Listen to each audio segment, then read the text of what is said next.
오늘은 업종에 대해서 얘기를 해볼 건데요. 지금 제가 엑셀에 지금 어떤 표를 하나 띄워놨죠. 지금 이 표에 지금 뭐 막 숫자가 여러 개 적혀 있는데, 이 숫자들은 여러 업종들의 그 순위를 나타낸 거예요. 그러니까 최근 일주일 동안 업종이 상대적으로 강한 업종은 이렇게 지금 빨간색으로 높은 순위, 그러니까 1이라고 표시되어 있는 건 높은 순위를 의미를 하고요. 여기 뭐 초록 색깔로 낮은 숫자가 있는 부분들은 이제 순위가 낮은 걸 의미를 해요. 그래서 오른쪽에서 왼쪽 순으로 이제 최근 날짜로 이제 업종의 그 순위의 변화를 이제 제가 정리를 해놓은 자료인데요. 그래서 이제 이 표를 보고 최근에 이제 주도 업종이 어디고 어느 업종이 지금 하락하고 있는지 이제 이런 부분에 대해서 한번 알아볼 시간을 가질 거예요.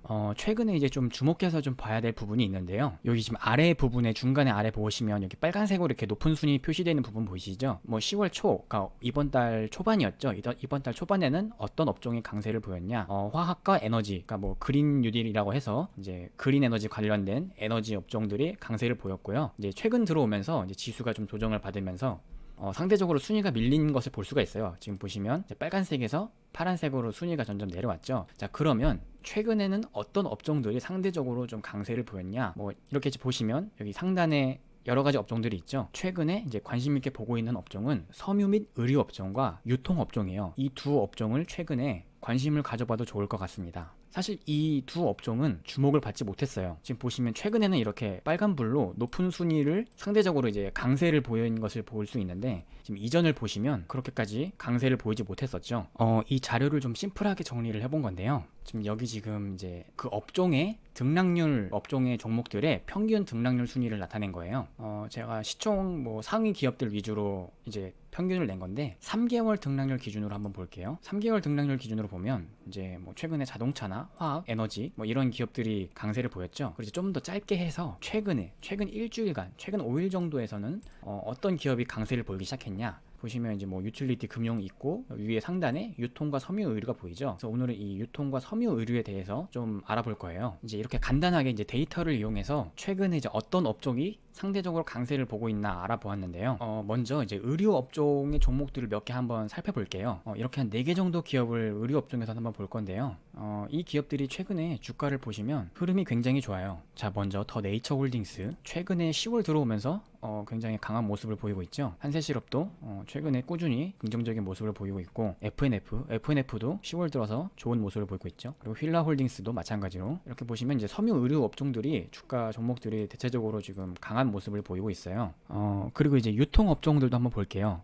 이제 유통 업종들도 한 3종목 정도 뽑아봤는데, 이제 이마트도 보시면 최근에 주가가 이제 반등하는 모습을 보이고 있고, 최근에 굉장히 주가가 흐름이 좋았죠. 그리고 이제 현대백화점도 최근에 이제 단기 급등하는 모습을 보이고, GS 홈쇼핑도 최근 들어서 주가가 긍정적인 모습을 보이고 있습니다. 네, 그래서 이제 이렇게 의류 업종과 유통 업종에 대해서 이제 한번 대표님과 한번 얘기를 나눠보는 시간을 가질 건데요. 네. 그래서 먼저 이제 의류 업종에 대해서 한번 얘기를 해볼게요. 최근에 의류 업종의 상황이 지금 어떤 상황인지 말씀해 주실 수 있을까요? 아마도 그 올해 전체적으로 그 소비가 계속 위축돼 있던 상황이 최근에 이제 경기도 좀 그 이제 돌아가는 것 같고, 특히 이제 해외는 여전히 문제가 있지만 한국 상황에서는 좀 소비도 회복되는 분위기고, 외부의 매출이나 이런 것들이 좀 많아지면서 의류 업종 같은 곳으로 소비가 늘어나는 가능성이 특히 올 겨울에 특히 많이 늘어날 것으로 예상이 됩니다. 아마 미국도 소비가 지금 늘고 있고, 그러다 보니까 뭐 그 여기 화면에 보이듯이 뭐 한세시럽이나 휠라홀딩스 같은 기업들이 수혜를 볼 것 같은데, 또 나머지 지금 FNF나 지금 더네이처홀딩스 같은 곳들은 아마도 올해 겨울에 이미 생각보다 작년보다 비교했을 때 날씨가 벌써 좀 많이 좀 추워지고 있는데, 네.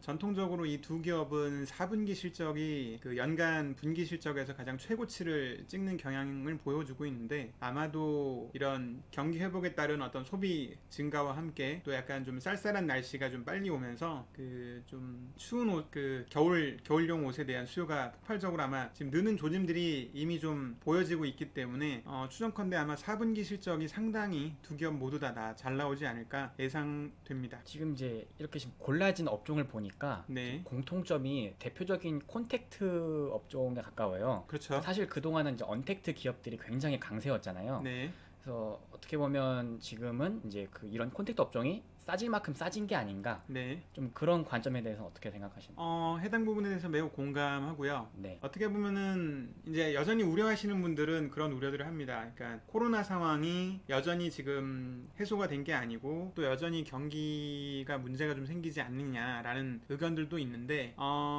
올해 전체적으로 코로나에 대해서 실제 많이 체크를 하고 했었는데 올 초하고 지금의 큰 차이점은 물론 이미 한번 겪은 그 불안감은 지금은 일반 대중 심리에서 보면 처음에 발생했을 때에 비해선 지금 그렇게 충격이 크지 않은 것 같고 실제 외출도 매우 많이 활성화되는 모습을 볼 때 사망자가 급증하지 않는 한 큰 우려를 하지 않아도 된다고 보여지고요. 최근에 그 몇 개월간 사망자 추이를 보면 전 세계적으로 봤을 때 크게 증가가 없는 상황입니다. 즉 어떻게 보면 안정화되는 상황이라고 봐야 돼서 그런 점을 감안할 때 그동안 눌려왔던 컨택주들의 관심을 갖는 건 매우 좋은 접근이라고 보여집니다. 지금 최근에 지금 이 의료 업종들의 주가 흐름을 보니까요. 네. 최근에 다 굉장히 강한 모습을 보이고 있어요. 네네. 그리고 좀 특징적인 게 이제 이런 수급적인 측면에서도 좀 최근에 연기금이라던가 어떤 기관 투자자들의 좀 수급이 좋은 모습을 보이고 있는데 한번 직접 보면서 설명을 해주시면 좋을 것 같아요. 네, 지금 이제 보여지는 화면은 더 네이처 홀딩스인데요. 네. 상장한 지 얼마 되지는 않았지만 최근에 이제 여기 수급을 보면 근데 이제 올해 들어와서 좀 독특하게 좀 두드러지는 수급 주체 중에 하나가 연기금입니다. 어떻게 보면 네, 연기금의 경우에 그 자금의 어떤 이탈이라는 게 그러니까 펀드처럼 자금을 인출하는 게 아니라 계속 적립되는 자금을 가지고 투자하다 보니까 좋은 기업에 대한 좀 장기 투자가 가능해서 그런 것 같습니다. 지금 아래에 보시면 이 지금 초록 색깔 선으로 표시해 놓은 게 네. 지금 이제 연기금 수급인데 네, 지금 상장하고 이후로 연기금 수급이 꾸준히 지금 들어오고 있는 모습이 지금 보여지고 있어요. 그렇죠. 이 더 네이처 홀딩스뿐만 아니라 지금 여기 보시는 한세시럽 네, 지금 이 한세시럽도 아래 지금 초록 색깔로 표시는 연기금의 수급이 계속 들어오는 게 보여지고 있고 FNF도 최근 들어서 연기금이 계속 매수하고 있는 게 보여지고 그렇죠. 전체적으로 다 지금 긍정적인 모습을 보이는데 그 한세시럽은 그 미국에서 의류 소비가 늘어나기만 해도 기본적으로 OEM 회사이기 때문에 그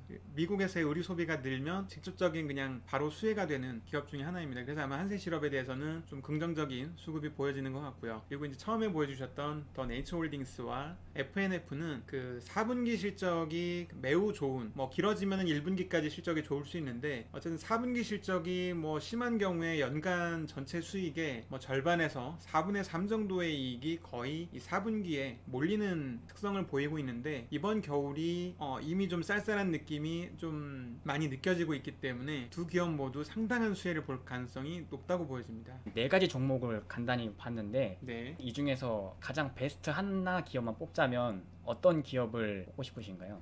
아무래도 나머지 기업들과 비교할 때 그 상장한 지 얼마 안 되고 시가총액이 좀 가볍긴 하지만 이번 겨울에 지금 벌써부터 이미 폴리스 붐이 일어난다고 하는데 더 네이처홀딩스가 이 폴리스 붐의 약간 선두주자 같은 성격을 지니고 있다고 보여지기 때문에 현재 시점부터 그 더 네이처홀딩스에 관심을 많이 가져보셔도 좋을 것 같습니다. 어떻게 보면 주가는 처음에 상장하고 좀 오르다가 떨어졌다가 좀 회복이 되고 있는데 결국 그 상장 공모하고 나서 처음 가격대에 지금 거의 돌아왔습니다. 네. 근데 아마도 이제 그 수급적인 상장할 때 공모할 때 어떤 그 공모 전에 이미 갖고 있던 투자했던 투자자들은 어느 정도 나갈 사람들은 나간 상황이라고 보여지고 그 상황에서 연기금이 긍정적으로 보고 지금 매수를 꾸준히 진행하고 있기 때문에 최근에 연기금이 투자도 되게 잘한다는 점을 공감하신다면 한번 연기금과 동행하면서 이 더 네이처홀딩스의 그 4분기 실적을 기대하면서 투자해보면 좋지 않을까 예상합니다. 그럼 이제 더 네이처 홀딩스라는 기업을 관심 있게 지켜봐야겠군요. 네, 그러시면 아마 좋은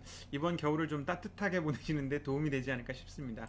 그러면 이제 이번에는 이제 유통에 대해서 한번 얘기를 나눠보면 좋을 것 같은데 지금 코로나 전후로 사실 유통업종이 굉장히 많은 변화를 겪고 있는 것 같아요. 그렇죠.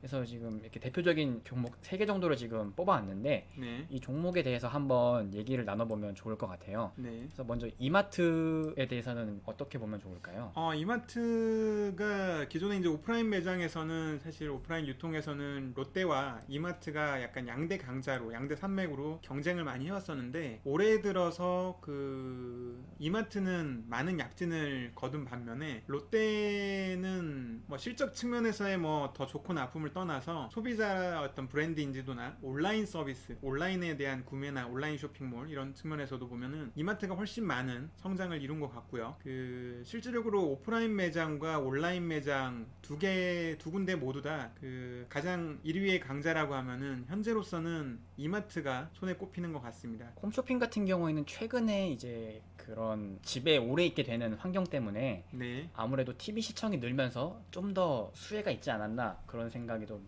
들기도 하네요. 아마도 실제로 영향이 있을 겁니다. 근데 이제 그 보통 홈쇼핑의 그 주 소비자는, 그러니까 홈쇼핑을 통한 구매자는 가정주부들이 좀 많으십니다. 네. 상대적으로 어떤 비율 측면에서 보면요. 그리고 기존에 이제 온라인 서비스들은 온라인 이제 주문이나 이런 거는 뭐 젊은 층부터 뭐 연령이나 성별에 관계없이 대부분 전체적으로 다 늘고 있고, 그거는 뭐 코로나에 대한 직접적인 수혜가 온라인으로 영향을 준 건데, 홈쇼핑은 가정주부분들의 그 주문이 특히 많은데 올해 내내 1년 동안 잘 생각해 보시면 학교 등교가 거의 없다 보니 자녀들이 학교에 등교하지 않고 거의 집에 있는 경우가 그 대부분의 학년에서, 초중고 대부분의 학년에서 이루어지다 보니 어머님들도, 가정주부분들도 집에 계시는 시간이 많고 집에서 자녀들의 어떤 먹거리라든가 이런 것들, 또는 낮에 이제 그런 쇼핑의 결국 시간 자체가 아마 늘어나게 되면서 홈쇼핑 실적에도 긍정적인 영향을 미치지 않았나 생각합니다. 네, 유통업종 중에서도 네. 그러면 이 세 업종 중에 굳이 하나를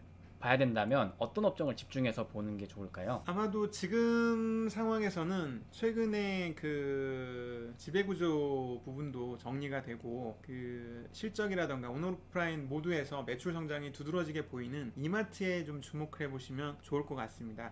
기존에 이제 오프라인 중심의 그 마트다 보니 좀 디스카운트 됐던 측면이 많은데, 최근 어떤 그 유통업체들의 변화에서 가장 두드러지는 어떤 변화를 보여주는 곳이, 역동적인 변화를 보여주는 것이 이마트라고 보여지기 때문에 이마트의 성장과 이런 변화들을 눈여겨보시면서 투자하시면 좋은 결과를 얻을 수 있지 않을까 생각됩니다. 물론 나머지 기업들도 현재 지금 다 나쁘진 않습니다. 현재 네. 다 뭐 저평가 측면이라고 봐야 되고요. 현대백화점도 그렇고 뭐 GS홈쇼핑도 그렇고 전부 다 실적 대비 매우 저렴하게 거래되고 있기 때문에 이 유통 섹터는 세 군데 다 뭐 관심을 가지셔도 좋은데, 좀 두드러지는 어떤 성장성을 좀 눈여겨보시는 분들은 이마트를 좀 눈여겨보시면 될 것 같고, 그냥 뭐 안정성, 자산을 비롯한 안정성에 되게 집중하실 분이라면은 현대백화점을 눈여겨보시는 것도 괜찮을 것 같습니다. 그럼 오늘 이렇게 지금 최근에 주목받고 있는 의료업종과 유통업종에 대해서 알아보았는데요. 네. 그러면 이제 업종도 중요하지만 이제 큰 뷰로 이제 시장에 대한 전망도 중요할 것 같아요. 네네. 그래서 최근에 이제 시장 지수를 보면 네. 그동안은 굉장히 강하게 올라가고 있다가 최근 들어서 이제 힘이 좀 떨어지는 모습이 보이는데 네. 앞으로는 이제 어떤 관점으로 좀 대응을 해야 좋을까요? 시장을 크게 나누면 이제 거래소라고 하는 코스피 시장과 그 중소형주들이 많은 코스닥 시장으로, 뭐 신규 성장주나 이런 것들이 많은 곳이 주로 이제 코스닥에 나눠져 있는데요. 아마도 코스피 거래소 시장은 그 기간 조정을 지금 충분히 하고 있는 상황이고요. 조정이 오더라도 그 내년에 기대되는 그 대표적인 섹터인 자동차나 화학 또는 그 반도체와 같은 섹터들이 그 코스피 시장에서 시총 비중이 매우 높기 때문에 해당 기업들에 대해서는 내년 전망이 상당히 좋습니다. 그렇기 때문에 설령 조정이 되더라도 코스피는 큰 조정은 없을 것 같고요. 특히 올해 지금 4분기에 지금 현재 시점에 국내 증시에서 가장 지금 이슈가 되고 있는 그 양도세, 3억 대주주 양도세 이슈에 대해서도 그 거래소 시장은 상대적으로 영향을 항상 덜 받아왔습니다. 코스닥 쪽을 보시면 코스닥은 이미 지금 조정이 좀 시작이 되고 있죠. 코스닥은 이미 좀 조정이 시작되고 있는데, 그럼 이제 상대적으로 고점 대비 코스닥은 조정이 많이 됐기 때문에 이제 조정이 끝난 것이냐라고 보시는 분도 계실 수 있는데, 코스닥은 좀 조심하셔야 될 것 같고요. 그러니까 보통 연간으로 보면 그 2017년과 같은 그 예외적인 그 해가 간혹 있습니다. 간혹 있는데, 그런 경우를 제외하고는 대부분 그 4분기에 뭐 10월달, 11월달은 조정되는 경우가, 시장이 좀 10월, 11월 합쳐서 좀 조정이 되는 경우가 많았고요. 이게 이제 항상 양도세 이슈 때문에 유사한 현상이 발생을 했습니다. 그래서 올해도 비슷한 상황이 연출될 것으로 지금 예상이 되고 있고, 실제 대주주 양도세가 작년보다 올해가 지금 더 강화되는 분위기로 지금 가고 있기 때문에 그 수급적인 요인들 때문에 코스닥 시장은 좀 불안정해질 수 있습니다. 물론 코스닥이라고 다 안 좋은 건 아니고요. 코스닥에서 올해 특히 많이 올랐던 기업들, 그래서 수익이 많이 난 기업들의 경우에는 분명히 양도세 이슈에서 그 피해가기 쉽지 않을 거기 때문에